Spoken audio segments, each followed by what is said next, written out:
എല്ലാവർക്കും നമ്മുടെ മറ്റൊരു വീഡിയോയിലേക്ക് സ്വാഗതം. സൗണ്ട്കോറിന്റെ ഏറ്റവും ലോവസ്റ്റും അതുപോലെ തന്നെ ലേറ്റസ്റ്റുമായിട്ടുള്ളൊരു നെക്ക് ബാൻഡാണ് ഇന്ന് ഞാൻ നിങ്ങളോട് ഷെയർ ചെയ്യാൻ പോകുന്നത്. R500 1199 രൂപ ഓഫർ റേറ്റിൽ ആണ് ഞാൻ ഈ ഒരു പ്രോഡക്റ്റ് വാങ്ങിച്ചത്. 1500 രൂപയ്ക്കുള്ളിൽ ഒരു പ്രോഡക്റ്റ് സൗണ്ട്കോറിന്റെ നമുക്ക് വിശ്വസിക്കാൻ പറ്റത്തില്ല സത്യം പറഞ്ഞാൽ. കാരണം 2500 മുകളിലാണ് ഇവരുടെ ഈ ഒരു പ്രോഡക്റ്റ് പൊതുവെ നമുക്ക് കാണാൻ സാധിച്ചിരുന്നത്. എന്നാൽ ഈ ഒരു കഴിഞ്ഞ R100 മുതൽ 2000ന്റെ ഉള്ളിലും പ്രോഡക്റ്റുകൾ അവർ ഇറക്കി തുടങ്ങി എന്നുള്ളതാണ്. എന്നാൽ വീണ്ടും ഞെട്ടിച്ചുകൊണ്ട് തന്നെയാണ് ഈ ഒരു R500 വരക്കം എന്നുള്ളതിൽ യാതൊരുവിധ സംശയവുമില്ല. കാരണം ഞാനിത് എൻ്റെ അടുത്ത് ഒരു കൂട്ടുകാരൻ പറഞ്ഞപ്പോഴത്തേക്ക് വിചാരിച്ചത് ഒരു 2000 രൂപയ്ക്കുള്ളിലായിരിക്കാം മേ ബി എന്നായിരുന്നു. എന്നാൽ 1500-നും ഉള്ളിലാണ് എന്ന് കണ്ടപ്പോഴത്തേക്ക് ഞാനും നല്ല രീതിക്ക് തന്നെ ഞെട്ടി എന്നുള്ളതാണ്. അപ്പോൾ ഇന്നത്തെ ഈ ഒരു വീഡിയോയിലൂടെ ഞാൻ നിങ്ങളോട് ഷെയർ ചെയ്യാൻ പോകുന്നത് സൗണ്ട്കോർ R500ന്റെ വിശേഷങ്ങളാണ്. എന്തായാലും വീഡിയോയിലേക്ക് കിടക്കുന്നതിന് മുന്നേ നമ്മുടെ ചാനൽ ആദ്യമായിട്ടാണ് കാണുന്നതെങ്കിൽ ഒന്ന് സബ്സ്ക്രൈബ് ചെയ്യാൻ കൺസിഡർ ചെയ്യുക. കൂടുതൽ വീഡിയോ ഇഷ്ടപ്പെടുവാണെങ്കിൽ നമ്മുടെ ഫാമിലി ആയിട്ടും ഫ്രണ്ട്സുമായിട്ടൊക്കെ ജസ്റ്റ് ഒന്ന് ഷെയർ ചെയ്ത് ചാനലിനെ ഒന്ന് സപ്പോർട്ട് ചെയ്യുക. അപ്പോൾ നമുക്ക് ആദ്യം തന്നെ ഒരു അൺബോക്സിംഗ് കണ്ട് തിരിച്ചു വരാം.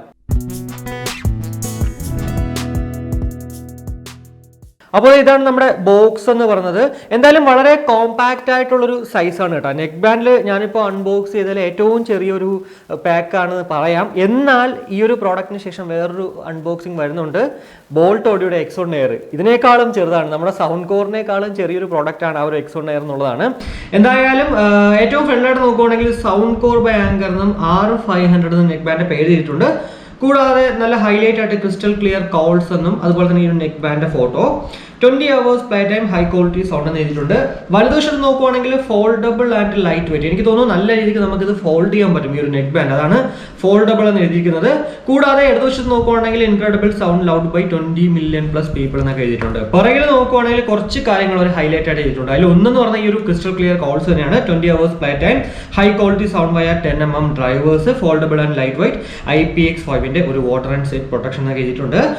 MRP നോക്കുവാണെങ്കിൽ 2999 രൂപയാണ് നോർമൽ റേറ്റ്. എന്നാൽ ഈ ഒരു പ്രോഡക്റ്റ് ഫസ്റ്റ് ഓഫർ സെയിലിൽ 1199 രൂപയായിരുന്നു. അല്ലാണ്ട് നോർമൽ റേറ്റ് എന്ന് പറഞ്ഞത് 1399 രൂപയാണ്. എന്തായാലും ഈ ഒരു ഓഫർ സെയിൽ വരുമ്പോഴത്തേക്ക് ഉറപ്പായിട്ടും നമുക്ക് ഈ ഒരു പ്രോഡക്റ്റ് 1199 രൂപയ്ക്ക് കിട്ടും എന്നാണ് വിശ്വസിക്കുന്നത്. അതായത് 200 രൂപ വ്യത്യാസത്തിൽ നമുക്ക് കിട്ടും. കൂടാതെ month and year of import നോക്കുവാണെങ്കിൽ 7/2021 ആണെന്ന് നമുക്കിവിടെ കാണാൻ സാധിക്കും. 3 കളേഴ്സിലാണ് ലഭ്യമാകുന്നത്. എൻ്റെ കയ്യിലിരിക്കുന്ന ഈ ഒരു പ്രോഡക്റ്റ് ബ്ലൂ ആണ്. അതല്ലാണ്ട് റെഡിലും അത് കൂടാതെ ബ്ലാക്കിലും ലഭ്യമാകുന്നതാണ്. ആദ്യമായിട്ടാണ് സൗണ്ട്കോറിൻ്റെ ഒരു പ്രോഡക്റ്റ് നമ്മൾ അൺബോക്സ് ചെയ്യുന്നത്, അതായത് നെക്ക് ബാൻഡിൽ. അപ്പോൾ അതുകൊണ്ട് തന്നെ ഞാൻ എക്സൈറ്റഡ് ആണ്. കാരണം എന്തായിരിക്കും ആ ഒരു ക്വാളിറ്റി എന്നുള്ളത്. പൊതുവേ ഇപ്പോൾ കഴിഞ്ഞ R500-ലൊക്കെ നമ്മൾ കണ്ടത് അത്യാവശ്യം നല്ല ക്വാളിറ്റിയൊക്കെ തന്നെയായിരുന്നു. അതുകൊണ്ട് തന്നെ ഇവിടെയും അതുപോലെയൊക്കെ തന്നെ ആയിരിക്കാൻ ചാൻസസ് ഉണ്ടെന്നുള്ളതാണ്. എന്തായാലും ഓപ്പൺ ചെയ്യുമ്പോൾ ആദ്യം കാണാൻ സാധിക്കുന്നത് ഈ ഒരു ക്വിക്ക് സ്റ്റാർട്ട് ഗൈഡും അതുപോലെ തന്നെ ഒരു കുറച്ച് പേപ്പർ വർക്ക്സും ആണ്. പിന്നെ കാണുന്നു നമ്മുടെ പ്രോഡക്റ്റ്. എന്തായാലും വളരെ കോമ്പാക്റ്റ് ആയിട്ട് തന്നെ കേട്ടോ ഇവിടെ കൊണ്ടുവച്ചിരിക്കുന്ന ഈ ഒരു ബോക്സിനകത്ത്. നമുക്ക് എന്തായാലും നെക്ക് ബാൻഡിൻ്റെ കൂടെ ഒരു ടൈപ്പ് സി മിനി കേബിളും കൂടാതെ 2 ഡിഫറെൻറ്റ് സൈസസിലുള്ള ഇയർ ടിപ്സുകളും ലഭ്യമാകും എന്നുള്ളതാണ്. R100 മുതൽ ഇപ്പോൾ ഈ ഒരു 500 നോക്കുമ്പോഴും ആ ഒരു പ്രീമിയം ക്വാളിറ്റിയൊക്കെ അവരുടെ മാറ്റി കുറച്ചൊരു ബജറ്റ് ലെവലിലേക്ക് അവർ സൗണ്ട്കോറിനെ കൊണ്ടുവരുന്നതായിട്ടാണ് നമുക്ക് ഈ ഒരു ബോക്സ് ഓപ്പൺ ചെയ്യുമ്പോൾ തന്നെ കാണാൻ സാധിക്കുന്ന ഒരു കാര്യം എന്ന് പറയുന്നത്. അപ്പോൾ ഈ ഒരു പ്രോഡക്റ്റ് നമുക്ക് എങ്ങനെ ഒരു ഡിവൈസുമായിട്ട് പെയർ ചെയ്യാന്ന് വെച്ച് കഴിഞ്ഞാൽ ജസ്റ്റ് ഈ ഒരു MFBയിൽ 1 സെക്കൻഡ് ടാപ്പ് ചെയ്ത് കഴിഞ്ഞാൽ വൈറ്റ് കളർ കണ്ടോ ലൈറ്റ് കത്തും, ബ്ലിങ്കിങ് ആണ്. അതിൻ്റെ അർത്ഥം ഇത് ഓൺ ആയി ഇപ്പോൾ ബ്ലൂടൂത്ത് സെർച്ച് ചെയ്യുവാണ്. നമുക്കത് ഇവിടെ ഒന്ന് ജസ്റ്റ് ഒന്ന് റിഫ്രഷ് ചെയ്യാം. ഇതാണ്ടോ സൗണ്ട്കോർ R500 കാണുന്നു. അതിൽ ജസ്റ്റ് ഒന്ന് ക്ലിക്ക് ചെയ്താൽ മാത്രം മതി. ഏറ്റവും മുകളിൽ ഇനി വരുമ്പോഴത്തേക്ക് പേര് കൊടുത്തു കഴിഞ്ഞാൽ കണ്ടോ in use for calls and media playback. Battery എന്ന് പറഞ്ഞത് 100% കാണും. കൂടാതെ നിങ്ങൾക്കിവിടെ SBC എന്നാണ് എഴുതിയിരിക്കുന്നതെങ്കിൽ ഉറപ്പായിട്ടും ഓപ്പൺ ചെയ്തിട്ട് യൂസ് ഹൈ ക്വാളിറ്റി ഓഡിയോ എന്ന് ഇട്ടാൽ മാക്സിമം ആ ഒരു ഹൈ ക്വാളിറ്റി ഓഡിയോയിൽ ലഭ്യമാകും എന്നുള്ളതാണ് ഇതിൻ്റെ മ്യൂസിക് ഔട്ട്പുട്ട്. ഇപ്പോൾ കണ്ടോ നമ്മൾ കണക്റ്റഡ് ആകുമ്പോഴത്തേക്ക് വൈറ്റ് കളർ ഇങ്ങനെ സ്റ്റഡി ആയിട്ട് നിൽക്കും. ഇനി നമുക്ക് എങ്ങനെ ഈ ഒരു നെക്ക് ബാൻഡ് ഓഫ് ചെയ്യാന്ന് വെച്ച് കഴിഞ്ഞാൽ ജസ്റ്റ് ഈ ഒരു MFBയിൽ ഒന്ന് ഹോൾഡ് ചെയ്ത് വെച്ചാൽ മതി. റെഡ് ലൈറ്റ് കത്തിയോട് കണ്ടോ ഓഫായി. അതേപോലെ തന്നെ ഡിസ്കണക്റ്റ് ആവുകയും ചെയ്തു. കണ്ടോ പെയ്ഡ് ഡിവൈസിൽ ഇപ്പോൾ ഓൾറെഡി ഉണ്ട്. കൂടാതെ നമ്മളിത് ഓൺ ആക്കുമ്പോഴത്തേക്ക് നോക്കിക്കോ ജസ്റ്റ് ഒരു 1 സെക്കൻഡ് ഹോൾഡ് ചെയ്ത് വിടുവാണെങ്കിൽ കണ്ടോ ഓൾറെഡി പെയ്ഡായി. ഒരു 2 to 3 സെക്കൻഡ്സിനുള്ളിൽ തന്നെ ഉറപ്പായിട്ടും ഈ ഒരു പ്രോഡക്റ്റ് പേഡ് ആകും എന്നുള്ളതാണ്. Flexible comfort for all day listening എന്നാണ് ഈ ഒരു പ്രോഡക്റ്റിനെ കുറിച്ചിട്ട് കമ്പനി അവകാശപ്പെടുന്നത്. അത് സത്യമാണ്. എന്തായാലും വളരെ കംഫർട്ടബിൾ ആയിട്ട് ഒരു 10 മണിക്കൂർ വരെ വേണമെങ്കിലും ഈ ഒരു പ്രോഡക്റ്റ് നമ്മുടെ ചെവിയിൽ ഇങ്ങനെ ഇരിക്കും. അതുപോലെ തന്നെ നമ്മൾ റണ്ണിങ്ങിന് പോകുമ്പോൾ അല്ലെങ്കിൽ ജോഗിങ്ങിനൊക്കെ പോകുമ്പോഴും വർക്കൗട്ടൊക്കെ ചെയ്യുന്ന സമയത്തും ഈ ഒരു പ്രോഡക്റ്റ് നമ്മുടെ ചെവിയിൽ നിന്ന് ഊരിപ്പോകും എന്നുള്ളൊരു ചെറിയ സംശയം പോലും നമുക്ക് ഉണ്ടാകത്തില്ല. അത്രയ്ക്കും പെർഫെക്റ്റ് തന്നെയാണ്. അതിൻ്റെ ഒരു പ്രത്യേക കാരണമെന്ന് പറയുന്നത് ഈ ഒരു ഡിസൈൻ തന്നെയാണ്. അത് നമുക്ക് ആ ഒരു ഫിസിക്കലി പറയുമ്പോൾ പറയാം. ഇനി ഈ ഒരു ഫ്ലെക്സിബിൾ, ഇതിൽ പറയുന്ന ഫ്ലെക്സിബിലിറ്റിയും പെർഫെക്റ്റ് തന്നെയാണ്. കണ്ടോ, ദേ എൻ്റെ കയ്യിൽ കണ്ടോ, എൻ്റെ കൈയുടെ ഉള്ളിൽ ഞാൻ അത്രയ്ക്കും മടക്കി വെച്ചിരിക്കുന്നു എന്നുള്ളതാണ്.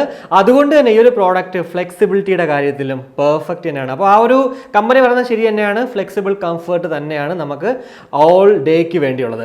എന്തായാലും ഈ ഒരു ഫിസിക്കലി നമുക്ക് ഈ ഒരു നെക്ക് ബാൻഡിനെ കുറിച്ച് പറയുവാണെങ്കിൽ ഏറ്റവും മുകളിലായിട്ട് കാണുന്നത് ഒരു റബ്ബർ ടൈപ്പ് മെറ്റീരിയലാണ്. എന്നാൽ ഒരു ചെറിയ നേരിയ ഒരു സ്റ്റീൽ റോഡ് ഉള്ളിലുണ്ടെന്നുള്ളത് നമുക്ക് സൂക്ഷിച്ച് നോക്കിയാൽ മനസ്സിലാക്കാൻ സാധിക്കുമെന്നുള്ളതാണ്. കൂടാതെ കമ്പാർട്ട്മെന്റ്സ് പറയുവാണെങ്കിൽ ഒരൊറ്റ നോട്ടത്തിൽ പ്രീമിയം ലുക്ക്, ഒരു മെറ്റൽ ബോഡിയാണെന്ന് തോന്നിപ്പിക്കും.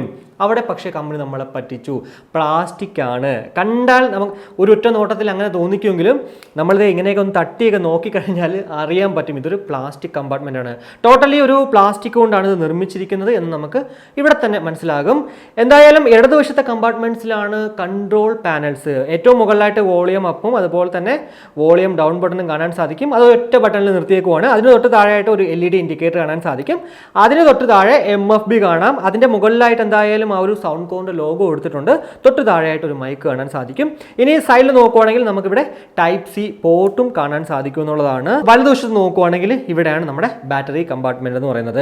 അവിടെ സൗണ്ട്കോർ എന്ന് അവിടെ ലോഗോ എഴുതിയിട്ടുണ്ട്. എന്തായാലും ബാറ്ററിനെ കുറിച്ചൊക്കെ പറയാം. അതിന് മുന്നേ ഈ ഒരു ഇയർബഡ്സും നെക്ക് ബാൻഡും തമ്മിലുള്ള കണക്ട് ചെയ്യുന്ന ഒരു വയേഴ്സിനെ കുറിച്ച് പറയുകയാണെങ്കിൽ അത്യാവശ്യം നല്ല ക്വാളിറ്റിയിലുള്ള വയർ തന്നെയാണ്. അതിലും യാതൊരുവിധ സംശയവുമില്ല. എന്നാൽ ചെറിയൊരു ഹാർഡ്നെസ് നമുക്ക് ഈ ഒരു വയേഴ്സിൽ കാണാൻ സാധിക്കുന്നു എന്നുള്ളതാണ്.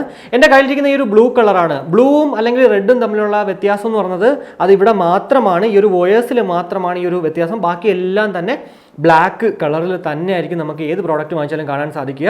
ഇനി ഡ്രൈവേഴ്സിനെ കുറിച്ച് പറയുവാണെങ്കിൽ 10mm ഡ്രൈവേഴ്സോട് കൂടിയിട്ടാണ് ഈ 2 ഇയർബഡ്സുകളും നമുക്ക് ലഭ്യമാകുന്നത്. ഏറ്റവും പുറകിലായിട്ട് സൗണ്ട്കോറിന്റെ ലോഗോ അവിടെയും കാണാൻ സാധിക്കും. ബോൾട്ടിന് പഠിക്കുന്നോ എന്നൊരു ചെറിയൊരു സംശയമുണ്ട്. കാരണം എല്ലായിടത്തും ഈ ഒരു സൗണ്ട്കോറിന്റെ ലോഗോ നമുക്കിപ്പോൾ ഇവിടെ കാണാൻ സാധിക്കും എന്നുള്ളതാണ്. കൂടാതെ ഇയർ ടിപ്സുകളാണെങ്കിലും ആ ഒരു ഡാർക്ക് ഗ്രേ കളറിലുള്ള ഇയർ ടിപ്സുകളാണ്. ഈ ഒരു ഞാൻ നേരത്തെ പറഞ്ഞ പോലെ തന്നെ ഡിസൈനിൽ ഈ ഒരു ഡിസൈൻ തന്നെയാണ്, ഇയർബഡ്സിൻ്റെ ഡിസൈൻ തന്നെയാണ് ആ ഒരു കംഫർട്ട്നെസ് അല്ലെങ്കിൽ ഒരു കംഫർട്ട് ലെവൽ നമുക്ക് കൂട്ടുന്നത് എന്നുള്ളതിൽ യാതൊരുവിധ സംശയവുമില്ല. അപ്പോൾ ഇതൊക്കെയാണ് നമുക്ക് ഫിസിക്കലി ഈ ഒരു പ്രോഡക്റ്റിനെ കുറിച്ച് പറയാൻ പറ്റുന്ന കുറച്ച് കാര്യങ്ങൾ. അത്യാവശ്യം നല്ലൊരു പ്രീമിയം ക്വാളിറ്റിയൊക്കെ തന്നെയാണ് നമുക്കിവിടെ കാണാൻ സാധിക്കുന്നത്.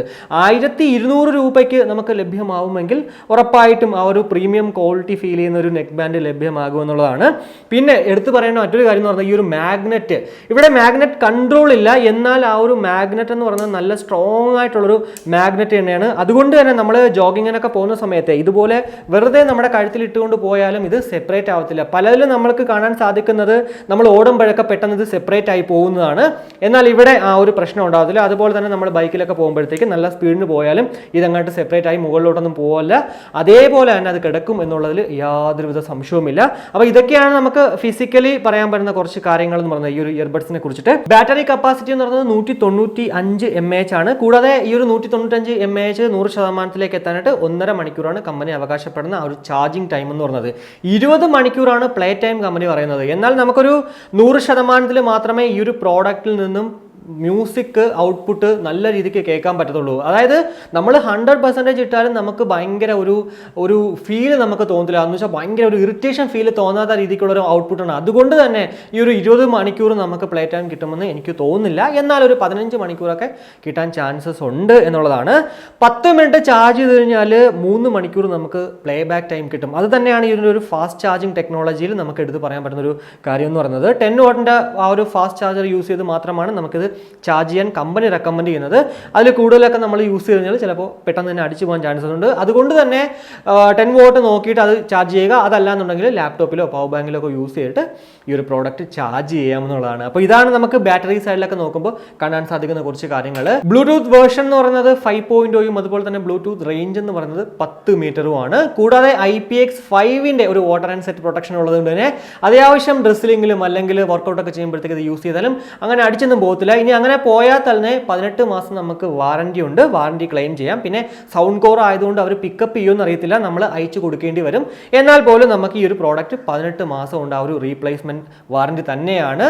അവർ ഉറപ്പായിട്ടും ഇതൊന്നും ശരിയാക്കി തരത്തില്ല, പുതിയൊരു പ്രോഡക്റ്റ് തരുവാണ് ചെയ്യുന്നത്. മാനുഫാക്ചർ ഡിഫക്റ്റ് മാത്രം, ഫിസിക്കൽ ഡാമേജ് വന്നാൽ അവരത് ചെയ്ത് തരത്തില്ല എന്ന് അവർ മെൻഷൻ ചെയ്തിട്ടുണ്ട് ഒരു വെബ്സൈറ്റിൽ. ഇനി ഒരു ബട്ടൺ കൺട്രോൾസിനെ കുറിച്ച് പറയുവാണെങ്കിൽ ജസ്റ്റ് ഒരു 1 ടാപ്പ് MFBയിൽ ചെയ്യുവാണെങ്കിൽ കോൾ എടുക്കാനും കോൾ കട്ട് ചെയ്യാനും മ്യൂസിക് പ്ലേ ചെയ്യാനും പോസ് ചെയ്യാനൊക്കെ സാധിക്കും. കൂടാതെ ഡബിൾ ടാപ്പ് ചെയ്യുവാണെങ്കിൽ വോയിസ് അസിസ്റ്റൻസ് വർക്ക് ചെയ്യും. വോളിയം അപ്പ് ബട്ടണിൽ നമ്മൾ 1 ടാപ്പ് ചെയ്ത് ഹോൾഡ് ചെയ്യുവാണെങ്കിൽ നെക്സ്റ്റ് ട്രാക്കിലേക്കും, വോളിയം ഡൗൺ ബട്ടണിൽ 1 ടാപ്പ് ചെയ്ത് ഹോൾഡ് ചെയ്യുവാണെങ്കിൽ പ്രീവിയസ് ട്രാക്കിലേക്കും പോകും. ഇനി അതല്ല, നിങ്ങൾക്ക് ബേസ് മോഡും അതുപോലെ തന്നെ നോർമൽ മോഡും ഉണ്ട്. ആ ഒരു ബേസ് മോഡിലേക്കും നോർമൽ മോഡിലേക്കും സ്വിച്ച് ഓവർ ചെയ്യുന്നുണ്ടെങ്കിൽ സൈമൾട്ടേനിയസ്ലി ഈ ഒരു വോളിയം ഡൗൺ ബട്ടണും കൂടാതെ MFBയിലും ഒന്ന് ഹോൾഡ് ചെയ്ത് വെച്ചാൽ മതി. ഉറപ്പായിട്ടും നിങ്ങൾക്ക് കേൾക്കും ഇതിനകത്ത് എന്താ പറയുക, ബേസ് അപ്പ് മോഡിലേക്ക് മാറി അല്ലെങ്കിൽ നോർമൽ മോഡിലേക്ക് മാറി എന്നുള്ളത്. അപ്പോൾ ഇതൊക്കെയാണ് നമുക്ക് ഈ ഒരു ബേസിക് ഫംഗ്ഷൻസിൽ പറയാൻ പറ്റുന്ന കുറച്ച് കൺട്രോൾസ് എന്ന് പറയുന്നത്. എന്തായാലും ഞാൻ നേരത്തെ പറഞ്ഞതുപോലെ തന്നെ ഈ ഒരു നെക്ക് ബാൻഡ് ഓൺ ആക്കണമെങ്കിൽ നമ്മൾ ജസ്റ്റ് ഒന്ന് ഹോൾഡ് ചെയ്ത് വിടുവാണെങ്കിൽ അപ്പോഴേ ഓൺ ആവും. എന്നാൽ ഓഫ് ചെയ്യാനായിട്ട് ഇവിടെ എഴുതിയിരിക്കുന്നത്, ഈ ഒരു യൂസർ ഗൈഡിൽ എഴുതിയിരിക്കുന്നത് ജസ്റ്റ് ഒരു 1 സെക്കൻഡ് ഹോൾഡ് ചെയ്ത് വിടുക എന്നുള്ളതാണ്. എന്തായാലും ഞാൻ ഈ ഒരു 2-3 സെക്കൻഡിനുള്ളിൽ ഹോൾഡ് ചെയ്ത് വെച്ചപ്പോഴാണ് ഈ ഒരു പ്രോഡക്റ്റ് ഓഫ് ആയെന്നുള്ളതാണ്. അതുകൊണ്ട് തന്നെ കമ്പനി പറയുന്ന 1 സെക്കൻഡ് എനിക്ക് തോന്നില്ല. ഞാൻ ഈ ഒരു എനിക്കുണ്ടായ ഒരു അനുഭവം പറഞ്ഞേ ഉള്ളൂ. ഇനി മൈക്ക് ക്വാളിറ്റി അതുപോലെ തന്നെ മ്യൂസിക് ക്വാളിറ്റിയെ കുറിച്ച് പറയുവാണെങ്കിൽ ഇപ്പോൾ നമ്മൾ കേട്ടുകൊണ്ടിരിക്കുന്നത് R500ൽ നിന്നുമുള്ള ആ ഒരു മൈക്ക് ക്വാളിറ്റി ആണ്. ഇൻഡോറിനകത്ത് ഫാൻ അത്യാവശ്യം നല്ല സൗണ്ടോട് കൂടിയിട്ട് കറങ്ങിക്കൊണ്ടിരിക്കുകയാണ്. ഈ ഒരു സമയത്ത് എങ്ങനെ ഞാൻ പറയാണ്ട് തന്നെ നിങ്ങൾക്ക് മനസ്സിലാകും ആ ഒരു മൈക്ക് ക്വാളിറ്റി എന്ത് മാത്രം ഉണ്ടെന്നുള്ളത്. ഇനി ഇതല്ല, നിങ്ങൾക്ക് ഔട്ട്സൈഡിൽ എങ്ങനെയാണ് അല്ലെങ്കിൽ ലോ ലേറ്റൻസി എങ്ങനെ ഇതിനകത്ത് വർക്കൗട്ട് ആകുന്നു എന്നുള്ളതൊക്കെ വെച്ചിട്ട് വേറൊരു വീഡിയോ അടുത്ത് തന്നെ ഉണ്ടാവും. ആ ഒരു വീഡിയോ കൂടി കാണുമ്പോഴത്തേക്ക് നിങ്ങൾക്ക് Soundcore R500 എന്ന് പറഞ്ഞ പ്രോഡക്റ്റ് വാങ്ങിക്കണോ വേണ്ടയോ എന്നുള്ളൊരു ഡിസിഷനിലേക്ക് കുറച്ചുകൂടി ഈസി ആയിട്ട് എത്താൻ സാധിക്കും എന്നുള്ളതാണ്. ഇനി മ്യൂസിക് ക്വാളിറ്റിയെ കുറിച്ച് പറയുവാണെങ്കിൽ ഭയങ്കര ബേസ് ഉള്ള ഒരു പ്രോഡക്റ്റ് അല്ല നമുക്ക് ഈ ഒരു Soundcore R500 എന്ന് പറയുന്നത്. അതുകൊണ്ട് തന്നെ ബേസ് ലവേഴ്സ് ഈ ഒരു പ്രോഡക്റ്റ് വാങ്ങിക്കരുത്, ഡിസപ്പോയിന്റഡ് ആകും എന്നുള്ളതിൽ യാതൊരുവിധ സംശയവുമില്ല. ഈവൻ ഈ ഒരു ബേസ് അപ്പ് മോഡ് ഉണ്ടായിട്ട് പോലും നോർമൽ മോഡിൽ കേൾക്കുമ്പോഴത്തേക്ക് സ്റ്റീരിയോ ആണ് കുറച്ച് ഡോമിനേറ്റഡ് ആയി നിൽക്കുന്നത്.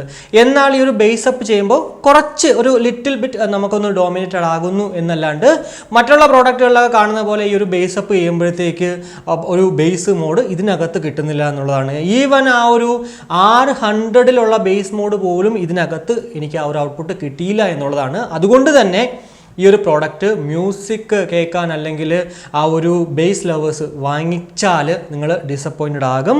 ബാലൻസ്ഡ് ആയിട്ടുള്ളൊരു സൗണ്ട് എന്ന് പറയുമ്പോൾ പോലും ആ ഒരു എനിക്കെന്തോ ഇഷ്ടപ്പെട്ടില്ല. എന്തായാലും നിങ്ങൾക്ക് സൗണ്ട് കോറിൻ്റെ ഒരു പ്രോഡക്റ്റ് വേണമെന്നുണ്ടെങ്കിൽ മാത്രം ഈ ഒരു 1200 അല്ലെങ്കിൽ 1500 രൂപ കൊടുത്ത് വാങ്ങിച്ചാൽ മതി. അതർവൈസ് വേറെ പ്രോഡക്റ്റുകളുണ്ട്, അതിലേക്ക് പോകുക എന്നുള്ളതാണ്. ഇനി എന്തായാലും നിങ്ങളുടെ ടേൺ ആണ്. ഈ ഒരു വീഡിയോ ഇത്രയും കണ്ടപ്പോഴത്തേക്ക് എന്ത് തോന്നുന്നു ഈ ഒരു പ്രോഡക്റ്റിനെ കുറിച്ചിട്ട്? അല്ലെങ്കിൽ പ്രോഡക്റ്റ് ഓൾറെഡി നിങ്ങളുടെ കയ്യിലുണ്ടെങ്കിൽ നെഗറ്റീവ് ആയിക്കോട്ടെ അല്ലെങ്കിൽ പോസിറ്റീവ് ആയിക്കോട്ടെ, എന്താണ് ഇതിനെക്കുറിച്ചുള്ളത് അതെല്ലാം തന്നെ കമൻ്റായിട്ട് രേഖപ്പെടുത്താം. എനിക്കും അതുപോലെ തന്നെ നമ്മുടെ വീഡിയോ കാണുന്ന മറ്റുള്ള സുഹൃത്തുക്കൾക്കും അത് ഉപയോഗപ്രദമാകും എന്നുള്ളതാണ്. എന്തായാലും ഈ ഒരു വീഡിയോയിലൂടെ Soundcore R500നെ കുറിച്ചുള്ള ഒരു ഏകദേശ ധാരണ ലഭ്യമായി എന്ന് വിശ്വസിക്കുന്നു. ഈ ഒരു വീഡിയോ ഇഷ്ടപ്പെടുകയാണെങ്കിൽ നമ്മുടെ ഫാമിലിയായിട്ടും ഫ്രണ്ട്സുമായിട്ടൊക്കെ ജസ്റ്റ് ഒന്ന് ഷെയർ ചെയ്യുക. കൂടാതെ ലൈക്ക് ചെയ്യാനും കമൻറ്റ് ചെയ്യാനും മറക്കണ്ടായിരുന്നു. സബ്സ്ക്രൈബ് ചെയ്തില്ലെങ്കിൽ ഉറപ്പായിട്ടും സബ്സ്ക്രൈബ് ചെയ്യുക. അപ്പോൾ മറ്റൊരു വീഡിയോ കാണുമ്പോഴേക്കും ബൈ.